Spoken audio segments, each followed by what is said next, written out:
Mr. Chetty held a number of key assignments to the first ISR officer to hold the post of Registrar, University of Madras. Since 1857, he is the youngest registrar ever at the age of 31 and served as the Deputy Commissioner of Commercial Tax, District Collector of Tripura, Director of Rural Development, and held the position as the Principal Secretary to various departments of Government of Tamil Nadu. Other than this, Mr. Shetty has served as a World Bank consultant to the Government of Indonesia. He was specially commended by the Government of Tamil Nadu for making the Tamil Nadu Empowerment Poverty Reduction Project a great success. Also, he received appreciation for a successful implementing Mahatma Gandhi National Rural Employment Guarantee Scheme. Mr. Shetty has published nearly 50 articles in the subjects public administration, management, law, e-government, popular science, and popular mathematics in leading English newspapers such as The Hindu, The Hindustan Times, Indian Express, Times of India, Deccan Herald, Deccan Chronicle, Business Lines, Science Today, and various online magazines. Now I request Mr. K. Ashwardhan Chetty to deliver a few words.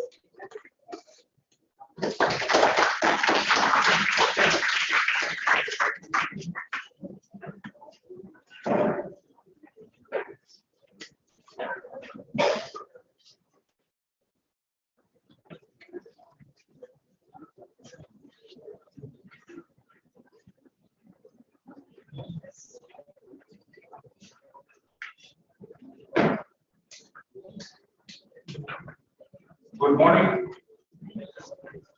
The Mahabharata war was fought between the Kauravas and the Pandavas because the Kauravas refused to give the Pandavas their legitimate share of the kingdom. When Lord Krishna approached Duryodhana as the messenger of Pandavas, he pleaded for a division of 5 villages. But Duryodhana was haughty and he flatly rejected the request and he said, I will not give even a land as much as a point of a needle. And that was how the Mahabharata war was fought here. Now I'm sure all of you are aware that many of the civil disputes in India relate to property disputes, usually between members of the same family. Brother versus brother, brothers versus sister, sister versus sister. Why is this happening? It doesn't matter if the family is poor or middle class or rich. It doesn't matter if the property is not the value or the size of the property that is important. It is all about justice, fairness, and equal resources.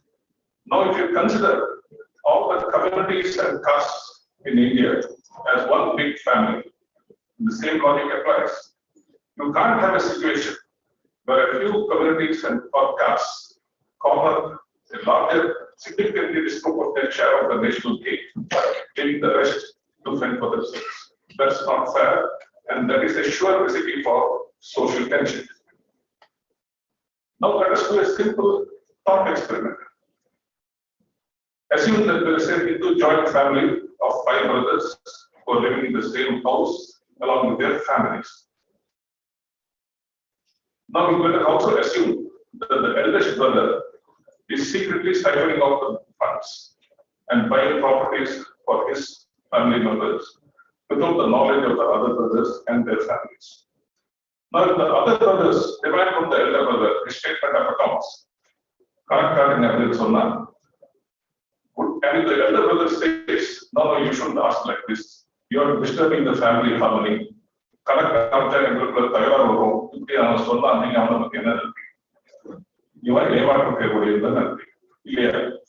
So, Samuel Johnson famously said, fraud and deceit dread examination. Truth invites it. What the அவங்க ஏதோ ஏமாத்த பார்க்கறாங்க. அவங்க உண்மையாவே இருந்தா அவங்க இன்வெஸ்டிகேஷனையோ, இன்கொயரியோ, சர்வேயோ, சென்சஸோ welcome.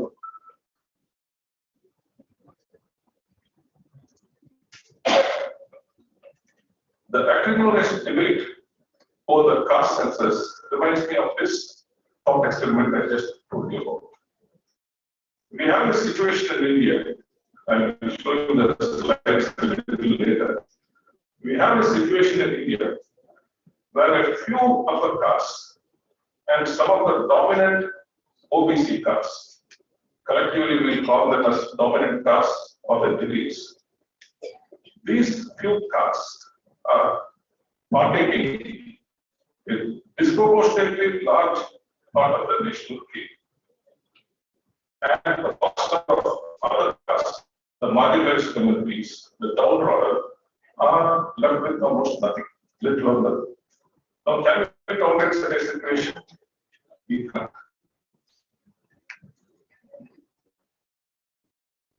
The management group said, what gets measured gets done. And to measure something, you need data. Now, if you don't have data, you can't measure. You don't know what the reality is. Correct? So the whole idea of saying that we shouldn't do caste census seems to be to not make data available in the public domain. No data, no debate, no problem. That seems to be the motive. I suppose the students here are aware of the difference between a census and a survey. In a census, you gather data from the whole population, from every household in the country. In a survey, you gather data from only a small representative sample. Census can be conducted only by the government, by the central government to be precise, whereas surveys can be conducted by central government, state government, and even by private agencies. Census is time consuming and costly, and that's why it's conducted once in every 10 years, whereas surveys are less costly, less time consuming, so they're conducted very regularly. I suppose all of you know this. Now, surveys are a rather recent development. The first statistical sampling surveys are supposed to be conducted in 1895 in Norway. Why are surveys a recent development? Because statistics itself is a recent subject. But censuses have been conducted since ancient times. Those who read the Bible know that Joseph and Mary, the parents of Jesus Christ, went to Bethlehem because Octavian Caesar had commanded that all families should go back to their native place for census taking. Kautilya's Arthashastra talks about census.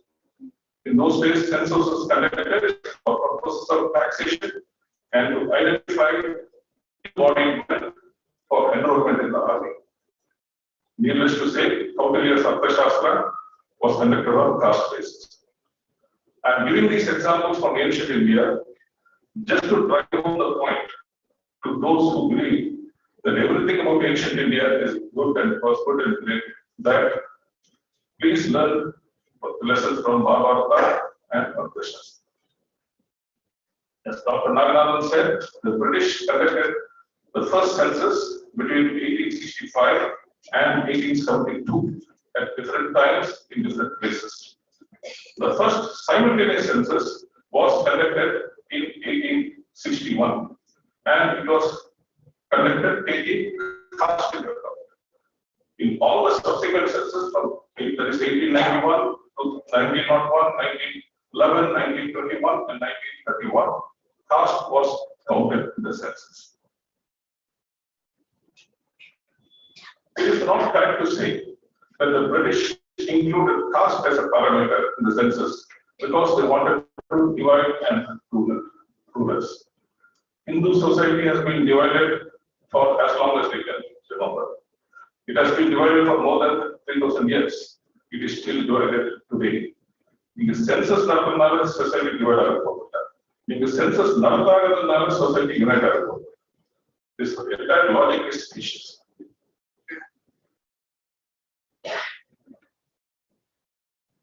For example, the 2011 census shows that even as late as 2011, only 5%, 5.7% of the Hindu marriages are intercaste marriages. That means 94.3% of Hindu marriages are still within the same caste. Okay. Subsequent surveys have put this figure even lower at 5%. Not a day passes without us reading about some caste atrocity or other in some part of the country or other. Even a progressive state like Tamil Nadu is not an exception. Recently, there was an article in Deccan Herald, a very alarming article. It said some of the southern districts, students are wearing armbands to show their caste. Different houses of different caste groups are painted in a particular color. Things like this. This is a very alarming situation.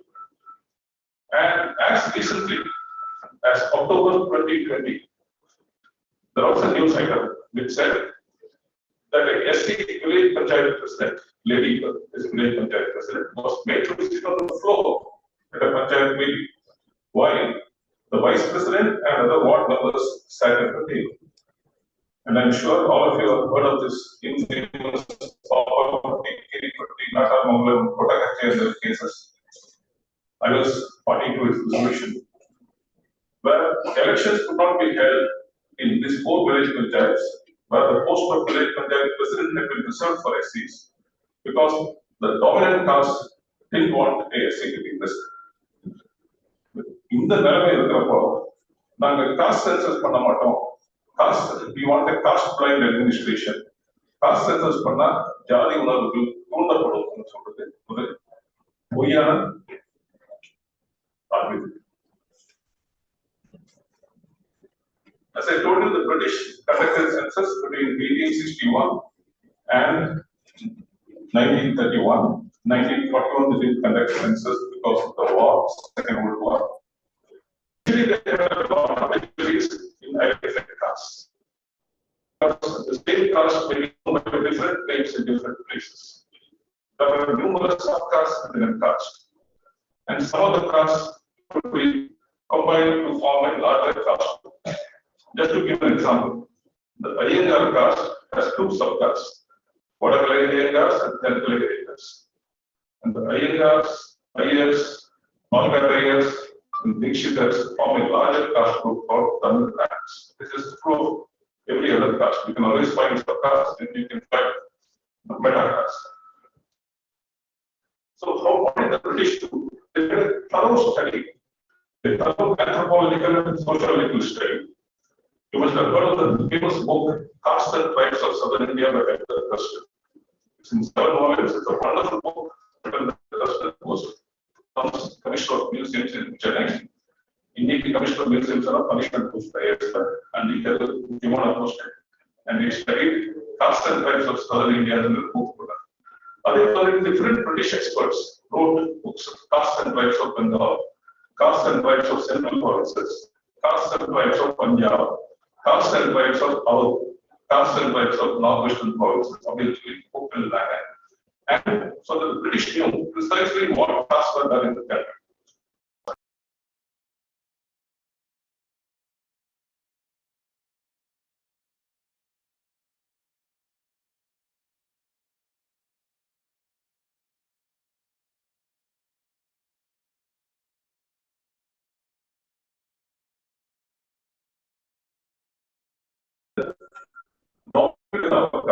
They didn't like it. They gave the specious argument that the social justice national unity will be affected. India's freedom struggle movement will be affected. In the argument, I don't know how many of you are aware of this. The Indian National Congress was founded in 1885. 2 years later, Justice Mahadev Govind was one of the socially minded members of the Congress. He started what was called the National Social Conference, because the Indian National Congress used to discuss only the political issues. Mahadev thought the social issues also should be discussed. So from 1887 onwards, the National Social Conference used to meet at the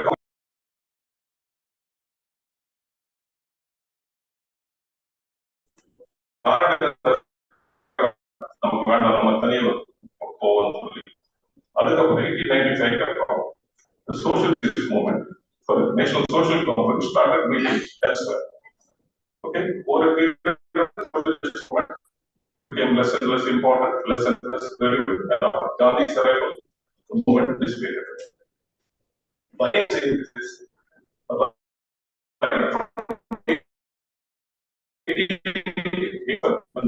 The same argument here, socialism again.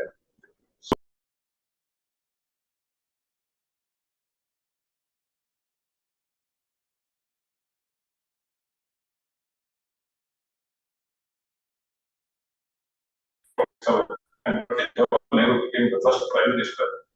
He stopped conducting caste census from the 1951 census. The argument was we should move away from caste, we should give a caste blind administration, and we should stop counting caste with census. The only exception was made in the case of SC and ST. The census continued to grow. 1,234 scheduled castes and 698 scheduled tribes. SC and ST census நடந்த 1951 தொடர்ந்து நடந்தது. இதுக்கு என்ன argument கொடுத்தாங்கன்னா SC and STக்கு reservation இருக்கு, ஆனால் அந்த கணக்கெடுப்பு பண்ணியாகும். This argument is not correct, or at least partially incorrect, because there was reservation for OBCs also in many states. So reservation இருந்தா கணக்கெடுப்பு பண்ணணும்னு சொன்னா ஓபிசிக்கு கணக்கெடுப்பு பண்ணியாகும். Tamil Nadu reservation, Mysore reservation, Kerala reservation, Maharashtra reservation, so many other states offer reservations for OBCs. So the kanakeduppu should have been done for OBCs also. And there is no country in the world, I repeat, there is no country in the world which has some form of reservation or affirmative action program where the beneficiaries of the program are not counted. That is, கணக்கெடுப்பு இல்லாமே ஒரு reservation program implement பண்றது முட்டாள்தனமா களவாணித்தனமான நீங்களே முடிவு பண்ணுங்க. அது தப்பான செயல். Okay.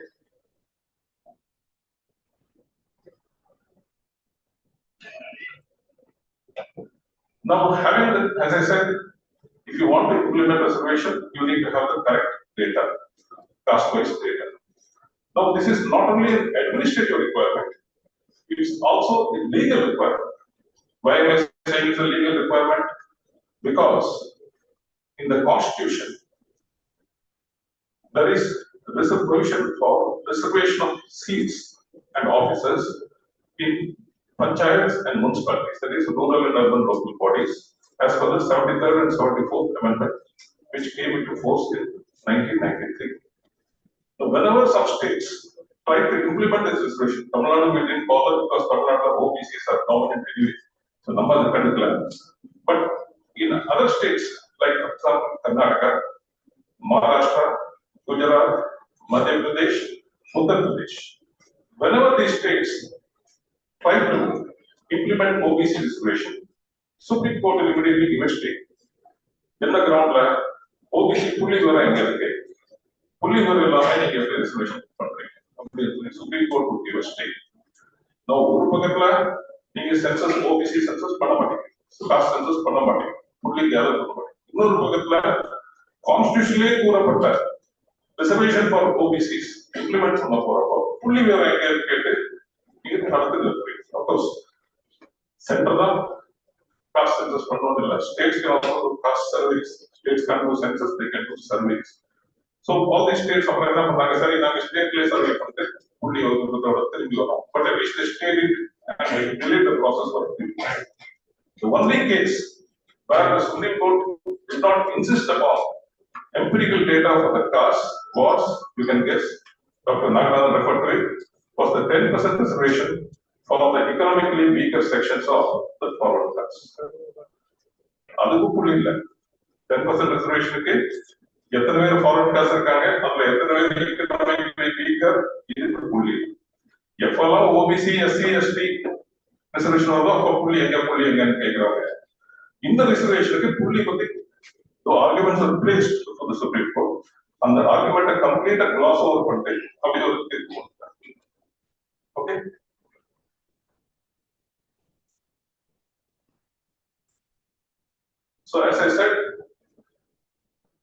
not only that, apart from the Supreme Court judgments, various judgments saying caste data is necessary for implementing reservation. There was this 1992 Indira Sawhney judgment, or the Mandal judgment, as you are all aware, which said every 10 years you must do caste census, you must find out what the numbers of OBCs are, because the Mandal reservation was made based on the 1931 caste census data. So up to data, every 10 years OBC census பண்ணி ஆகணும். So the Supreme Court is Mandal judgment. So in 2001, the 2001 census should have been conducted based on caste, but central government didn't do it. Okay, in 2010, there was a lot of mobilization and all the parties unanimously passed a resolution in the parliament saying the 2011 census will be done taking caste into account. Okay, all parties, Congress, BJP, எல்லாரும் அப்போ சொன்னாங்க. Now, according to me, parliament la ஒரு வாட்டி resolution போட்டா போதும். Automatically இந்த வாட்டி budget போடுறது ஏன் திருப்பி every 10 years the issue வருது. Because in 2010, all the parties had unanimously passed a resolution in parliament saying that caste should be counted as part of the census. But I'm sorry to say that the UPA2 government did a horrible job, a botched up job of the caste census. சொதப்பிட்டாங்க தமிழ்ல சொல்ல போனா பயங்கரமா சொதப்பிட்டாங்க. எப்படி சொதப்பிட்டாங்க? First of all, it should have been, caste should have been counted as part and parcel of the regular general census. அதை விட்டுட்டு இவங்க socio economic cost census சொல்லி தனியா நடத்துறாங்க. ரெகுலர் சென்சஸ்ல அந்த கேள்வி கேட்கல, ரெகுலர் சென்சஸ்ல கேள்வி கேட்கல, தனியா நடத்துறாங்க. யார் நடத்துறாங்க? The Rural Development Department and the Urban Development Department in Government of India, along with the Registrar General of Census, they are conducting the socio-economic caste census. This was not conducted under the Census Act 1948. Census Act 1948 conduct பண்ணாதனால நீங்க data கொடுக்க விரும்புறீங்களோ விரும்ப மாட்டீங்களோ option. There is no compulsion to give data. Under the Census Act, you are compelled, you are bound to give whatever data the census enumerator asks of you. இவனுங்க அந்த ஆக்ட்ல பண்ணாம தனியா ஒன்று பண்றாங்க. அது தப்பு. ஃபர்ஸ்ட் தப்பு. செகண்ட் தப்பு என்னன்னா, கொஞ்சம் பேக்ரவுண்ட் ஸ்டடி பண்ணிருக்கோம். அந்த கொஸ்டின் ப்ராப்பரா டிசைன் பண்ணிருக்கோம். Anthropologists, sociologists, experts are consulted. Even though the useless questionnaire developed பண்ணி, yes, how many castes they ended up with? On that select plan, they ended up with 45 lakh castes. Actually, India is 6,325 castes. Otherwise, I already said 1234 are scheduled castes, 698 are scheduled tribes. Total number of castes is 6,235. இவங்களுக்கு எத்தனை வந்தது? 45 lakhs. எப்படி 45 lakhs வந்தது? ஒரு காஸ்ட்க்கு as I said பல்வேறு பேர் இருக்கும். அதெல்லாம் தனி காஸ்டா கணக்கு போட்டாங்க. ஒரு காஸ்ட்க்கு சப் காஸ்ட் இருக்கும். சில காஸ்ட்க்கு கோத்ராஸ், பிளான் நேம்ஸ், சப் நேம்ஸ் கண்ட்ரோல்ல போட்டு ஒரு சொதப்பல் பண்ணி 45 lakhs காஸ்ட் நேம்ஸோட வந்துட்டு இது காஸ்ட் சென்சஸ் பண்ண முடியாது. லாஜிஸ்டிக்கலி இது டிஃபிகல்ட் அப்படி முடியாது தவிர்த்தாங்க. One of the reasons why the results of the 2011 caste census were not released was this. I mean, apart from the fact that they didn't want the disparities to be highlighted, one of the reasons was this. Kachamucharli, the British couldn't allow from now on India, but even the 45 lakh caste census, figure. So that is one of the reasons why they did it. The Arvind Panagriya, chairman planning commission, our government of India constituted company. The Soda the similar cost groups say the correct number arrive from the committee very cool. USA follow shut. So this shows that even the UP government was not serious about conducting the caste census in a proper manner. The very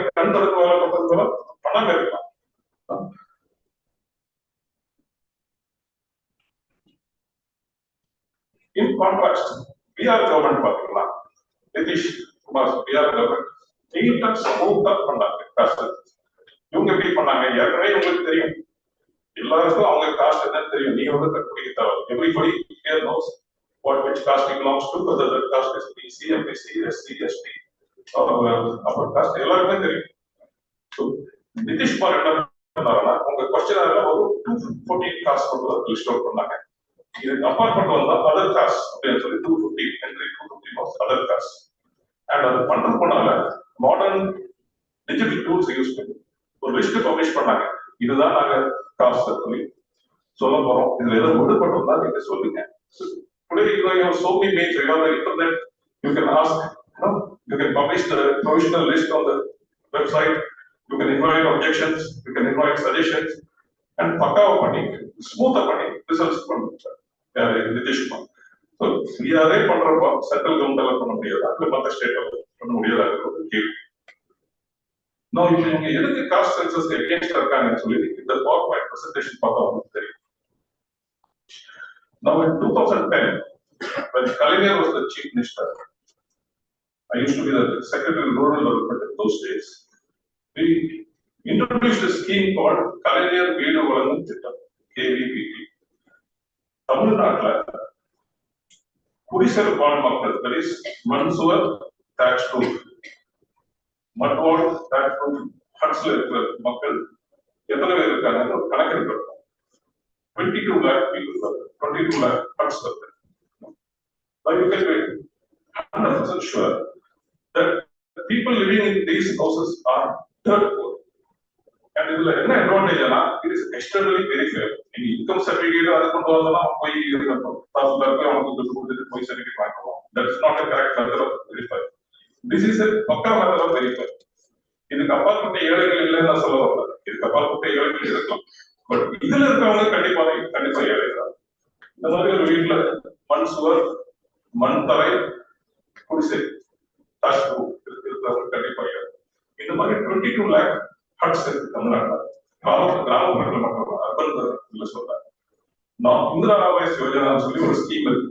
பக்கா வீட்டுக்கு sorry கச்சா வீட்டுக்கு பக்கா வீட்டா பண்றதுக்கு ஒரு scheme. Government of இந்தியாவில் சுமார் ஒரு 1,60,000 80,000 அப்படிங்கிற ஒரு டார்கெட் வரும். அதை நம்பிட்டு தான் இன்னொரு 22 years ஆகும் அப்படின்னு சொல்லி கலைஞர் என்ன சொன்னார், 6 years நம்ம முடிப்போம். Each year 4 lakhs இருக்கும். லாஸ்ட் இயர் 2 lakhs இருக்கு. 6 years இந்த கம்ப்ளீட்டா எல்லா மேக்ஸிமம் இதை பண்ணிடுவோம் அப்படின்னு சொன்னோம். ஸோ நாங்கள் இப்போ சர்வே பண்ணோம். காஸ்ட் வைஸ் பண்ணல, கம்யூனிட்டி வைஸா பண்ணோம். This was the breakup of the people who lived in the huts. Appar காஸ்ட்ல நிறைய பேர் ஏழை இருக்காங்க, நிறைய பேர் ஏழை இருக்காங்க ஒரு வாதம் நீங்க அடிக்கடி கேட்கறது உண்டு. Figure shows upper caste only 0.7% lived in such huts. That is, the really poor, the dirt poor among the upper caste are less than 1%. They're only about 0.7%.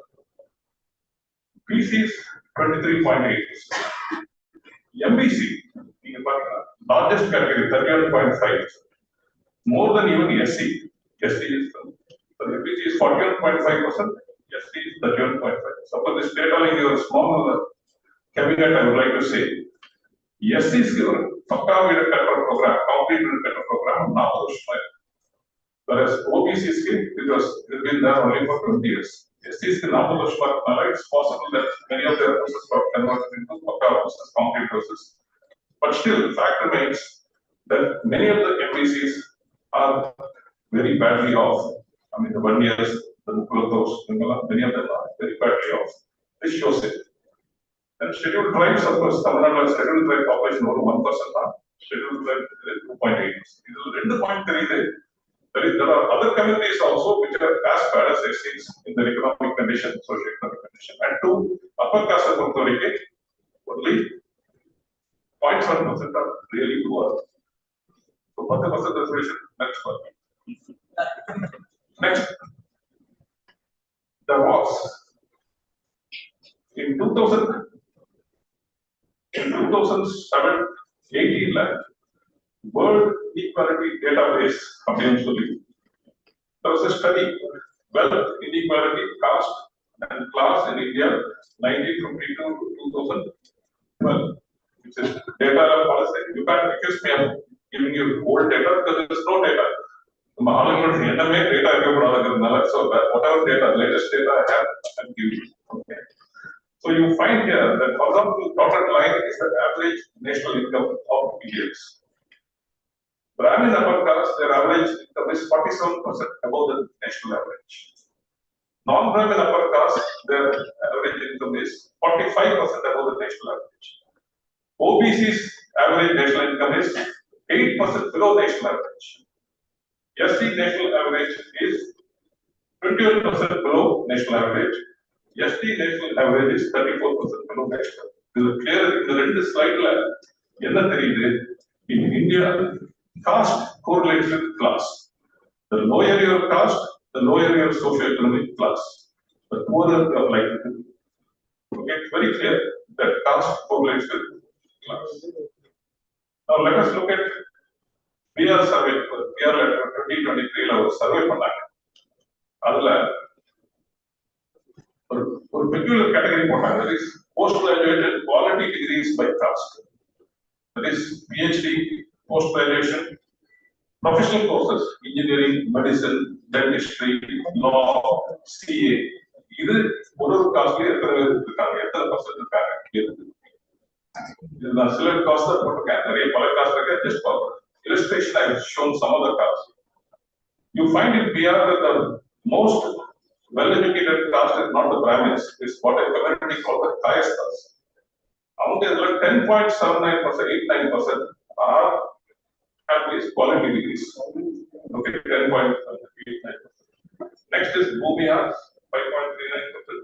Then Brahmins, 4.25%. Then the BC, EBC, these are extremely backward classes. SC and ST figure pathetic. ஒரு SC community இருக்கு, மஷாரா வந்து அதுல only 0.01% தான் இந்த decrease படிச்சிருக்காங்க. Okay, this very clearly shows that the lower your caste, the lower your educational attainments also. Now, we are caste survey 2023. Shares of caste groups in private sector organized jobs. We are talking about organized jobs. I'm saying jobs which have regular pay, some pension benefits or other benefits, not the casual work like proper private sector managerial jobs or clinical jobs, accounting jobs, other jobs. Of course, private sector reservation is that. Private sector reservation, PR is not a very rich state, so employment opportunities career. You can 15.5% upper caste PR, 3.49% private sector. Backward caste PR 27.1%, 1.13% private sector. Extremely backward caste 36% is more. 0.73% தான் private sector வேலை பார்க்கறாங்க. SC, ST percentage. I must add a caveat here. In the survey, the quality of the jobs that we mentioned. For private sector CEO or private sector chapasi, they counted as organized sector jobs. So you can be reasonably certain, if you look at the disaggregated data, that the upper caste percentage jobs will be mostly the managerial ones and the higher clerical ones, and the other jobs will be mostly the lower ones. And the BC, EBC, SC, ST, it doesn't equal the upper caste representation in private sector. Next, caste composition of India's corporate boards of India's top 1,000 listed companies. 2012. Economic and political weekly article is published. Unfortunately, it was not discussed in the parliament. I wish that these issues are highlighted better. I remember reading that article. I saved a copy of that article. Thankfully, I get an opportunity to use it now for so many years. Now, what? You take the top 1,000 listed companies, the National Stock Exchange, listed companies which are listed in the stock exchange, National Stock Exchange, top 1,000 companies here. The oral company, as you know, there will be board, corporate board, the board like directors. And the directors of the caste composition analyzed by 92.6% or 92.7% were upper caste. Banias 46%, 47%, whatever. Brahmins and others, upper caste at 9.7%. OBC particular 3.8%. SC, ST, 3.5%. OBC and SC, ST also only because of public sector undertakings. Public sector undertakings will be close to zero. So, if you don't have a reservation, people tend to favor their own caste men, favor their own community. They love to tell you, but start results like this explain the point better.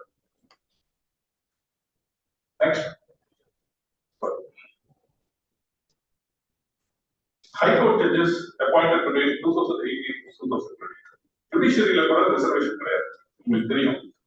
So somebody did a study of the caste composition of High Court judges appointed between 2018 and 2022. The currency and US. The party shocking figures. 79% are upper caste. OBC 12%, SC something, ST others. This is short, small percentage. 79% are upper caste. You think it is because of merit? No. Because there is a news item in the Times of India saying between 2015 and 2018, and the number was that Allahabad High Court Collegium, 83 பேர் judges, High Court judges record பண்ணியாச்சு. 83 பேர். அதுல ஒரு 3 பேர் தான் OBC, SC, ST. மீதி 80 பேர் upper caste. அதுல ஒரு 30 பேர் சுப்ரீம் கோர்ட் ஜட்ஜோட சொந்தக்காரங்க, ஹை கோர்ட் ஜட்ஜஸோட சொந்தக்காரங்க, ஃபார்மர் ஜட்ஜஸோட சொந்தக்காரங்க, ஜட்ஜஸோட ஜூனியர்ஸ், இந்த மாதிரி. ஸோ சுப்ரீம் கோர்ட் சீஃப் ஜஸ்டிஸே அதுல ஒரு 15,000-20,000 வீட் அவுட் கொடுத்தாரு. அண்ட் கவர்மெண்ட் இன்னொரு 15-20 வீட் அவுட் கொடுத்தாங்க. ஸோ நான் often I use to think government why is it sitting on, why is government of India sitting on this judicial appointments of நான் நினைச்சிட்டு இருக்கேன். பட் இதெல்லாம் பார்க்கறப்போ கவர்மெண்ட் பண்றது கரெக்ட் தான். ஏன்னா இவங்க shameless of their practice methods. This chart tells you that. Now these are some shocking statistics. India independent in 1947, Republic in 1950. No OBC or SC judges in the Supreme Court till 1980. 1980 வரைக்கும் ஒரு OBC judge கூட இல்ல, ஒரு SC judge கூட இல்ல. இப்போ கூட ஒரு டோக்கனிசம் தான். ஒரு ஆளு, 2 ஆளு, ஒரு SC, ஒரு முஸ்லிம், இல்லாட்டி ஒரு கிறிஸ்டியன், இந்த மாதிரி டோக்கனிசம் தான் இருக்கு தவிர no ST judge in the Supreme Court till date. இன்னி வரைக்கும் Republic ஆகி 73 years ஆச்சு, not a single scheduled tribe judge is there in the Supreme. Only 4.2% of the Supreme Court judges of all time are women. Currently, only 13% of all High Court judges are women. All these 73 years, only 4.2% of the judges are women. So, if the discrimination doesn't happen against caste, it happens against women. Caste, it happens against women also. So, even now, you would have basic gender equality other than solid, High Court level, 13.2% of the women are judges. Even in district and subordinate courts, there is a lack of caste diversity in many states. At least in the High Court and the Supreme Court, district and subordinate courts, what we call the lower judiciary. At least India reservation, shocking. Odisha has 22.8% scheduled tribes. West Bengal has 5.8% scheduled tribes. Inni varike lower judiciary one single scheduled tribe judge. And West Bengal, SC population 24%, has no SC judge till July 2022. Can you believe it? It's a communist July 2022, a single SC judge for a lower judiciary. Now, representation of all communities is necessary, especially departments like police, judiciary. Usually, one group would have all police judicial.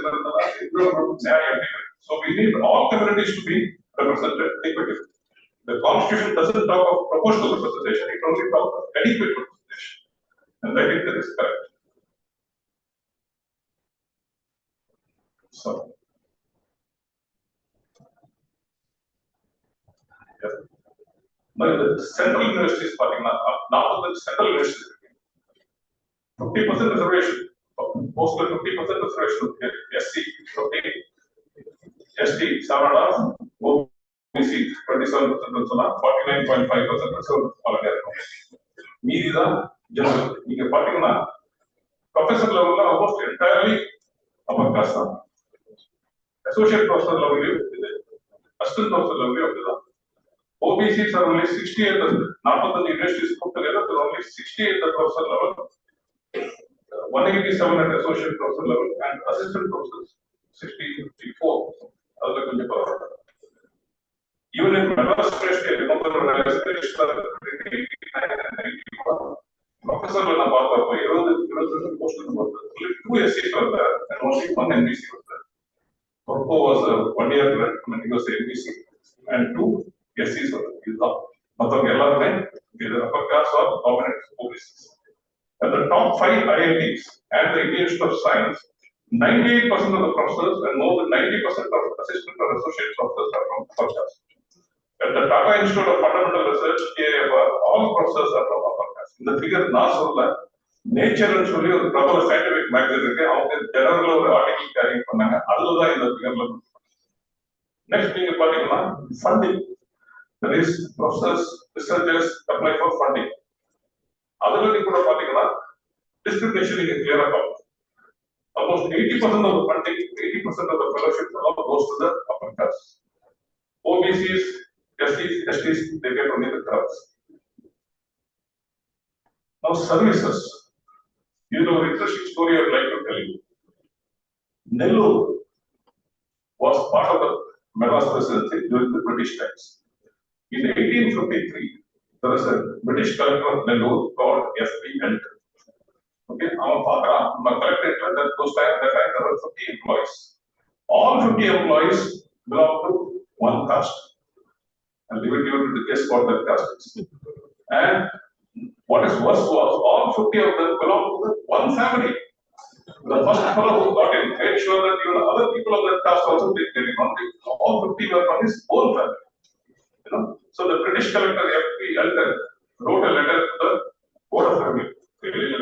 Board of Revenue. He wrote a letter saying, "This is a very unsatisfactory state of affairs.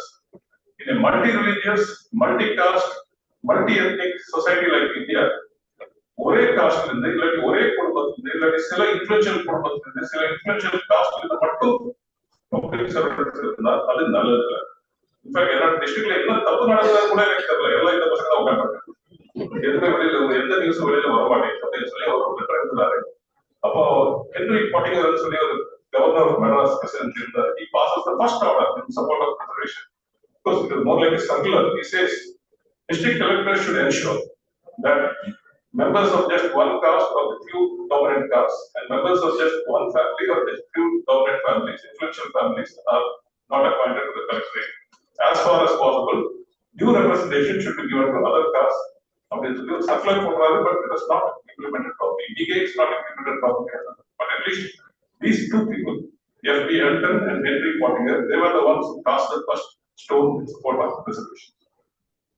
No, sorry. நீங்க நினைக்கலாம் இது பழைய கதை சொல்லிருக்காரு, 1853 கதை சொல்லிருக்காரு. இப்போ நிலைமை மாறி இருக்குமே, நிறைய சேஞ்சஸ் இருக்குமே நீங்க சொல்லலாம். Statistics show that இந்த நிலைமை இன்னும் கொஞ்சம் மாறல. Because promotions there is no reservation. So wherever there is no reservation, you can நம்ம ஆளுங்க நம்ம கை விட்டு காமிச்சிருவாங்க. So நீங்க பாத்தீங்கன்னா secretaries to government of India 89 post இருக்கு சார். 2019 figures 89 போஸ்ட் இருக்கு. 85 are upper caste. OBC 0, SC 1, ST 3. Additional secretaries to Government of India 93 posts, upper caste 82, OBC 0, SC 6, ST 5. Joint secretaries to Government of India total 273. Total 273, upper caste 244, OBC 19, SC 13, ST 9. Okay. So, இதுல என்ன தெரியுது? One thing is very clear. நம்ம ஆளுங்க எதுக்கு அகேன்ஸ்டா இருக்காங்க, cost சென்சஸ்க்கு அகேன்ஸ்டா இருக்காங்க தெளிவா தெரியும். ரெண்டாவது இந்த ரெண்டு explanation. One, maybe we have to view it scientifically, logically. Maybe upper caste are genuinely superior. Maybe they are genetically superior, culturally superior. Or they are enjoying these privileges because they are discriminating against others and they're helping their own community man. These are the two theories, correct explanation. Now, genetically superior, culturally superior, this is all nonsense, you also know. I mean, nobody believes in those theories anymore. And there is a short story, sometimes my speech is a little longer, but I'll tell you an interesting story. When you continue after okay, thank you. So, see, when English medium education was first introduced by Lord Macaulay, then the classes, first class was 60% above, Second class was 45 to 60%. Okay. அப்போ யார் இனிஷியலா படிச்சாங்க? only the upper class, the Poland. They found it difficult to pass, get even second class, 45% pass பண்றதுக்கு ரொம்ப கஷ்டப்பட்டாங்க. Of course, British period standards of education were much higher. 45% வாங்குறதுக்கு so என்ன பண்றாங்க? The upper class of Madras and Tamil Nadu, Madras presidency, they petitioned the governor of Madras saying, தயவு செய்து இந்த கட்டாயம் கொஞ்சம் குறையுங்க. Third class 33 to 45%, third class கொஞ்சம் introduce பண்ணுங்க அப்படின்னு சொல்லி கோரிக்கை வைக்கிறாங்க. And governor of Madras says, okay, நம்ம காலேஜ் ஸ்கூல்ல நடத்தி எல்லாரும் ஓட் அடிச்சுட்டு என்ன யூஸ். So third class வந்து introduce பண்றாரு 33 to 45%. இது எங்க இருக்குன்னா இந்தியன் யூனிவர்சிட்டிஸ் ரிப்போர்ட் 1902 அப்படின்னு சொல்லி ஒரு ரிப்போர்ட்ல நான் படிச்சேன். So 33% பெரிய மெரிட்னு சொல்லுது. 45% வாங்க முடியாம உங்க தாத்தா இந்த இவங்களுக்கு கிரேட் கிராண்ட் ஃபாதர் சொல்லுவாங்க. இப்போ போய் நீங்க எஸ்சி எஸ்டி குறை சொல்றது சரி நியாயம் இல்லை. இவங்களுக்கு மெரிட் இல்லை, அவங்களுக்கு மெரிட் இல்லை, ஸோ நியாயம். Because I definitely believe that you can't compare a first generation OBC, SC or ST student studying in a Punjabi medium school in Delhi, whose teachers don't come to school regularly, whose parents are illiterate or semi-literate, and who has no benefit of extra tuition. You can't compare such a boy with a fourth or fifth generation upper caste boy studying in Chennai, in Pata Seshadri or Don Bosco, who has where teachers come regularly, where you have the best of tuition, and whose parents also are literate and well educated and can give support. You can't compare the two people. No, it's just not. You can't compare that. So the other explanation should be this discrimination, this disparity is because of discrimination. This is not only Supreme Court. In 1975, there was a famous Supreme Court judgment called N.M. Thomas case. There Supreme Court said, Justice V.R. Krishna here, Justice Matthew, the very existence of disparities in representation. If some communities are having ridiculously low representation in various fields, the very existence of this disparity is evidence of discrimination. Discrimination is Supreme Court. So the dispute as to whether these people's disproportionate representation is due to genetic and cultural superiority or due to discrimination and support particularly Supreme Court has decided. Now, you can't understand this. Okay, let's come to that point. Now, there are some arguments, standard arguments are being given against caste census. Dr. Nagalam now will be referred to some of them. First argument is caste census is a little bit divisive. It will divide Hindu society. It is the first argument. Okay. It is not conducive to national unity and integration. In the current 1897 yeah, because of the census religion religion or divisive and you claim to be a secular country and you are counting religion in caste. Sorry, religion in your census, but you don't want to count caste. USA, like a true secular country, doesn't count religion. They count race, they count ethnic groups, but they don't count caste. Okay, USA doesn't count caste. So,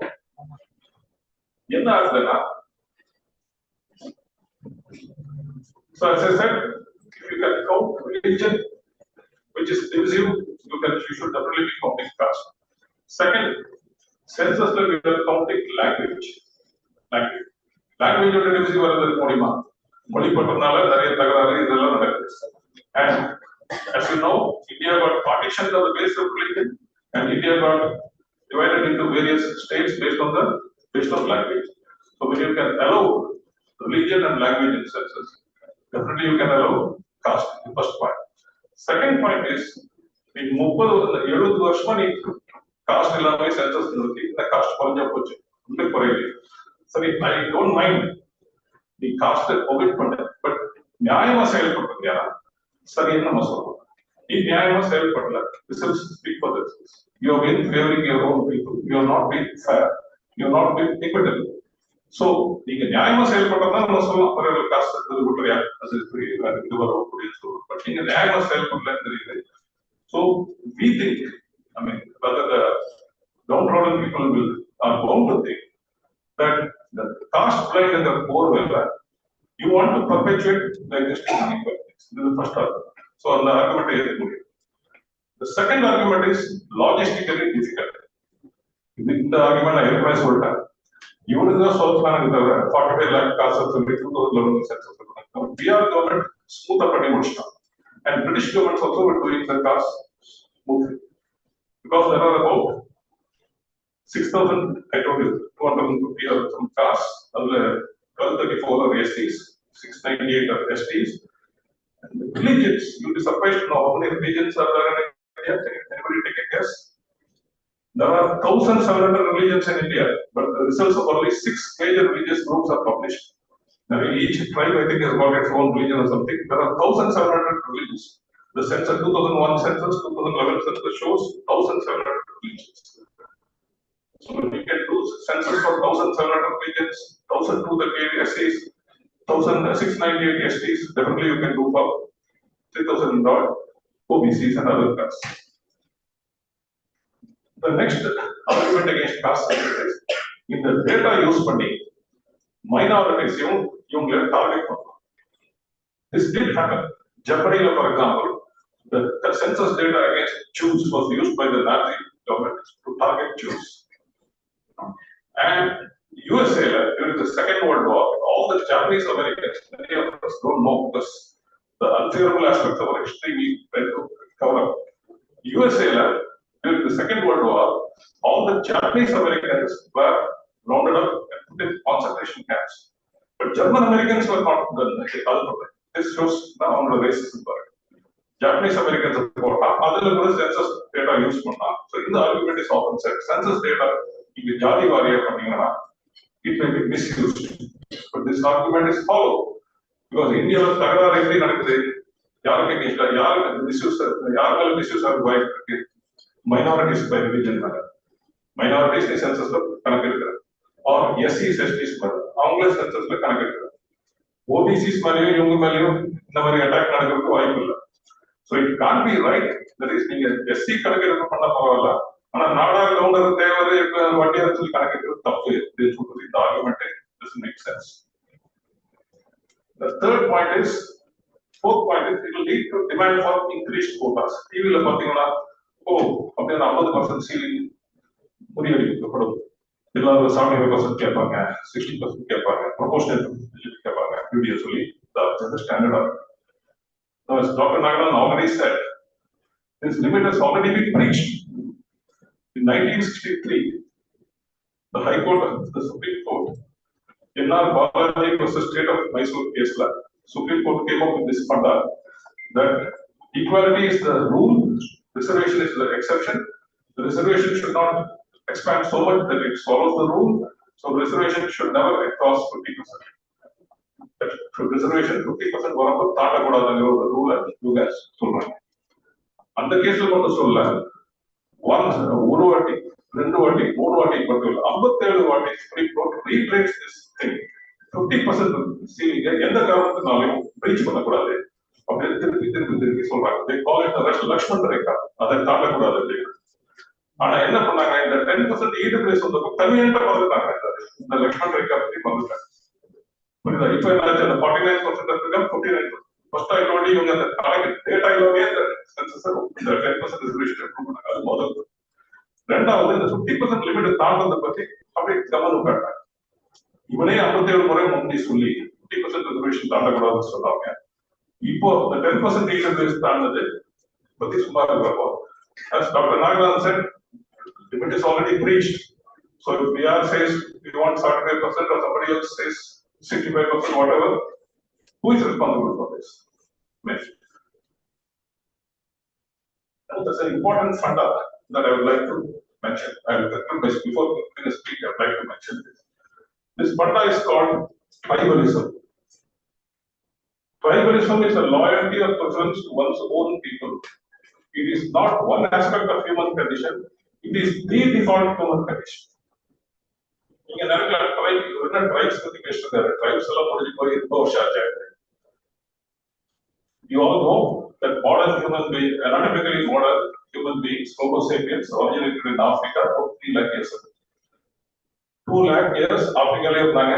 About 1 lakh years they migrated to different parts of the world. They migrated to Europe, they migrated to Asia, they migrated to Australia, North America, so except Antarctica, all other continents were formed. Till about 12,000 years ago, agriculture கண்டுபிடிக்கிறதுக்கு we were all tribals. 2,90,000 years ago, நம்ம tribals தான் இருந்தோம். So evolution has shaped us to think in a tribal manner because we lived in small bands of tribes, 50 to 150 strong.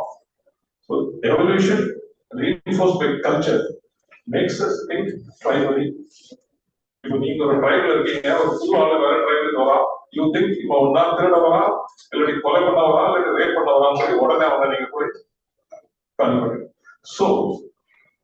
So because of this, what has happened is tribalism is deep-rooted in human nature.